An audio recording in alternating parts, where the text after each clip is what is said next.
हरिओम. मी किशोर जयसिंगराव मोरे, वरळीगाव उपासना केंद्र, 8 ऑगस्ट 2009 शनिवार होता. उपासना संपली आणि सूचना वाचन करण्याकरता वही हातात घेतली आणि उभा राहिलो. तेवढ्यात मोबाईलची रिंग वाजली. व्हायब्रेटर होता मोबाईल. पण म्हणतात की ते शेवटी ते परमेश्वराचं हे आहे की घ्यायचं नव्हतं मी घेतला. वाचन करण्याअगोदर ते मोबाईल घेतला आणि कानाला लावला आणि तिथून फक्त एकच शब्द आला माझ्या मुलाचा, पप्पा कुठे आहात? आत्ताच्या आत्ता जसलो हॉस्पिटलला या. रडक्या स्वरात एकदम घाबऱ्या आवाजात तो बोलला, काकाचं भयानक ऍक्सिडेंट झालंय, तुम्ही असं तसे निघून या. काय समजलं नाही. हातातला तो वही थरथरा लागली, माईक हातातला थरथरा लागला. काय होतं मला कळलं नाही. मी प्रमुख सेवकांना बोलवलं आणि त्यांच्या हातात ती वही दिली आणि माईक दिला आणि एवढंच सांगितलं, मी जसलोकाला चाललोय, सूचना वाचन करा. बापूने एवढंच सांगितलं, बापू राया मी निघतोय, माझ्यासोबत तूही ये का, तू तिथे हवायस. मला पत्नी होती, दोघंही आम्ही केंद्रामध्ये कार्य करते. तशाच तडक आम्ही निघालो. कारण तिथे चलबिचल करून चालणार नाही. काय असंख्य भक्तांच्या श्रद्धावान बसले होते उपासनेला आणि तिथे चलबिचल करून चालणार नाही. म्हणून मी काही न करता फक्त कानामध्ये फक्त प्रमुख सेवकांच्या सांगितलं आणि तसाच निघालो. बाईक चालवत होतो. बाईक एवढी सुसाट होती, मनामध्ये एकच होते, ओम मन सामर्थ्य जाता श्री अनिरुद्धाय नमः. हा जप सतत चालू. जवळजवळ 7:45 झाले होते. 7:45 वाजले असतील. माझ्या भावाची मिसेस बाजूला बसली होती. तिलाही भरपूर लागलं होतं. तिलाही ऍडमिट करायचं होतं. भयानक सुजली होती ती पण. आणि डॉक्टर तिला नेत होते आतमध्ये, तिला ऍडमिट करायला आतमध्ये. मी फक्त डॉक्टरने एवढंच म्हटलं, बाहेर डॉक्टर आले होते, 6 मध्ये सर्जरीचे डॉक्टर होते. डॉक्टर काय झालंय म्हणून त्या डॉक्टरने एकच सांगितलं की अरे भाई तुम्हारा भाई बहुत सीरियस है और अभी का अभी 9 लाख रुपया 9 लाख रुपया आपको भरना पड़ेगा. जब तक वो भर नहीं सकते तब तक मैं उनको ओटी में नहीं ले सकता, ऑपरेशन थिएटर में नहीं ले सकता.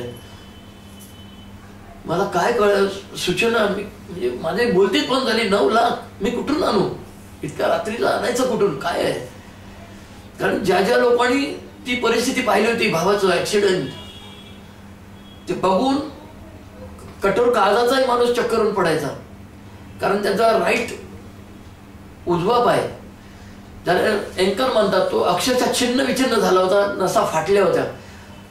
स्फोट व्हावा तसा अक्षर चिंधड्या उडाल्या होत्या पायाच्या. आणि जवळजवळ 3 ते 4 बेडशीट अशा भिजल्या, रक्ताने भिजवतात, रक्त जात होतं, थांबतच नव्हतं. डॉक्टर म्हणतात लवकर डिसिजन घे काय ते, नाहीतर तुझ्या भावाचा पाय इथून काढावा लागणार, कापून काढावा लागणार. मला काय म्हणजे बोलतीच बंद झाली होती. मी काय करू? काहीच मध्ये फक्त बापू नाही, बापू दाखवा मार्ग, मला काहीतरी करा. त्याच्या मिसेसला ऍपमध्ये घेतलं होतं. मग असल्यास ती केंद्रप्रमुख, कार्यकर्ते, माझे मित्र जमा होत होते, गर्दी होत होती. मला काहीच कळत होतं. शेवटी त्या परमेश्वराला दया, कुठेतरी त्याला दया येणार. कारण तो सांगतो ना, बाळानो मी तुम्हाला कधीच टाकणार नाही, त्याला काळजी आहे सर्वी, सगळी काळजी तो वाहतो.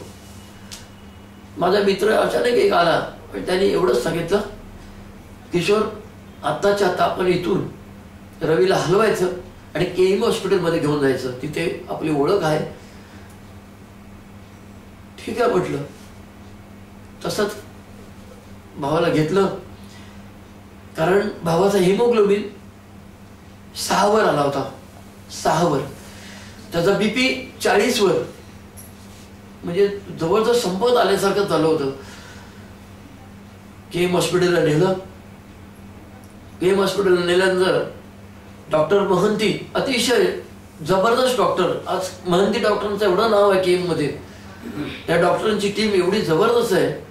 त्यांनी घेतलं आतमध्ये. मला एवढं सांगितलं की पहिली ज्या नसा त्याच्या बाद झालेल्या आहेत त्या नसा जॉईंट करायचं आम्ही हे करतो, त्याच्यामध्ये फक्त सक्सेस व्हावं.